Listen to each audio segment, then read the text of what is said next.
नमस्कार दोस्तों, welcome to exploring things around. दोस्तों, आज मैं आपके साथ द्वारिका में बीते हुए अपने दूसरे दिन और तीसरे दिन यानी 6 मार्च और 7 मार्च को हमने क्या किया उसका पूरा विवरण देने जा रही हूँ। दोस्तों, इस वीडियो से संबंधित अगर आपके मन में कोई भी प्रश्न होता है तो आप मुझसे बेझिझक पूछ सकते हैं, मैं उसका जवाब देने का प्रयास बिल्कुल करूंगी। तो दोस्तों, चूंकि पहला दिन यानी 5 मार्च 2022 हमारा बहुत ज़्यादा थकाव वाला था, इसलिए 6 तारीख को यानी 6 मार्च 2022 को हम सुबह थोड़ा देर से यानी 9 बजे सोकर उठे और सोकर उठने के बाद हम जल्दी जल्दी तैयार हुए और द्वारिकाधीश जी के दर्शन के लिए निकल पड़े।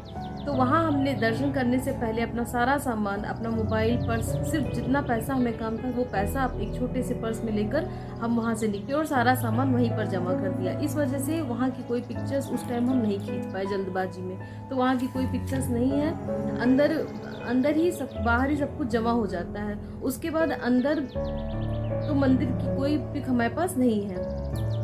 गोमती घाट पर स्नान किया गया, दर्शन किया हम लोगों ने। उसके बाद हम लोगों ने गोमती घाट पर स्नान किया। मंदिर के 2 द्वार हैं, मोक्ष द्वार और स्वर्ग द्वार। स्वर्ग द्वार की 56 सीढ़ियों पर उतरकर घाट पर जाना होता है। दोस्तों, यही प्रोसेस होता है। पहले द्वारिकाधीश जी के दर्शन किए जाते हैं, उसके बाद आपको जाकर गोमती घाट पर स्नान करना होता है। अगर आप चाहें, पूरी तरीके से आपकी इच्छा पर निर्भर होता है। वहाँ के जो पंडितों ने हम लोगों को बताया, हम लोगों ने वैसा किया। तो हम नीचे की ओर गए।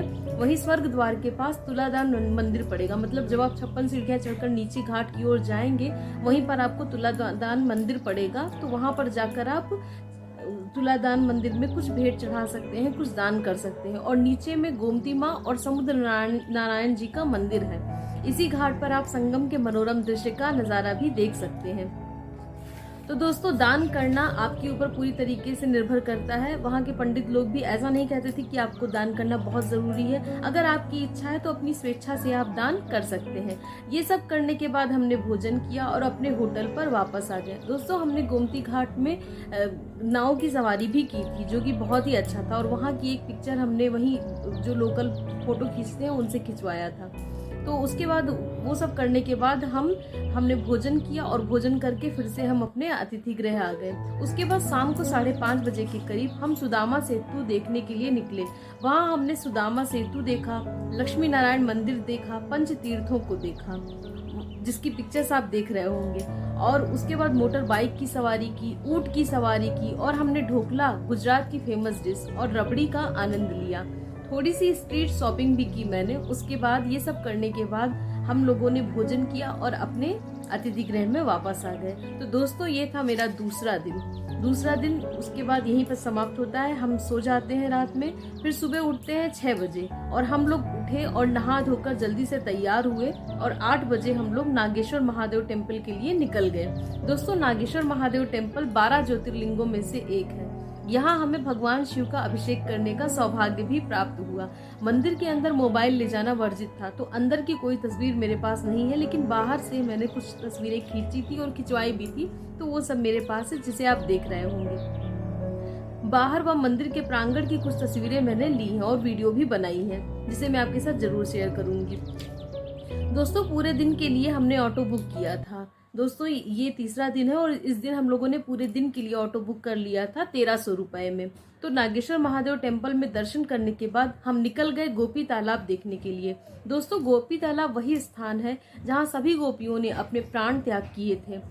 वहाँ के तालाब की मिट्टी को गोपी चंदन भी कहते हैं। बहुत सारे छोटे छोटे मंदिर हैं वहाँ, जैसे रुक्मणी मंदिर, जाम्बवंती मंदिर, बालाजी मंदिर, गोपेश्वर महादेव मंदिर, राधा कृष्णा मंदिर आदि। वहाँ पे बहुत सारे उस तालाब के आसपास में आपको छोटे छोटे मंदिर देखने को मिलेंगे।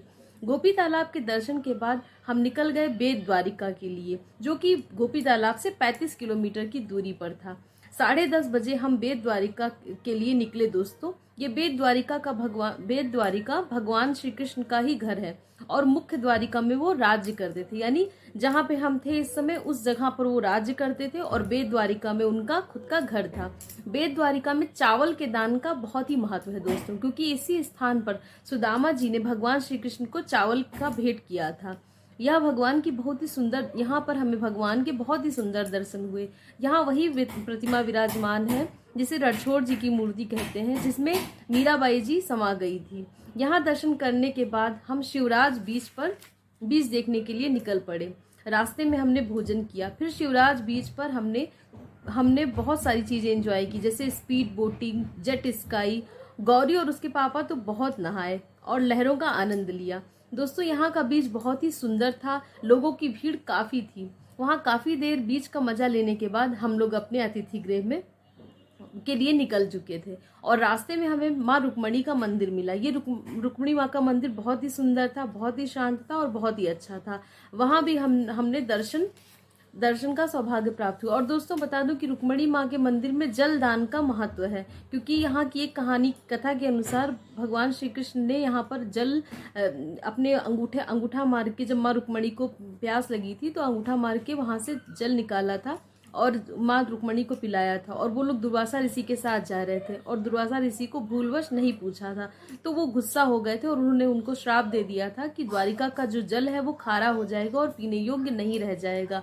लेकिन ये श्राप भी आशीर्वाद ही साबित हुआ था, क्योंकि ये भगवान से जुड़ी कथाएं थी। तो इसकी थोड़ी सी बात मैंने आपको बता दी।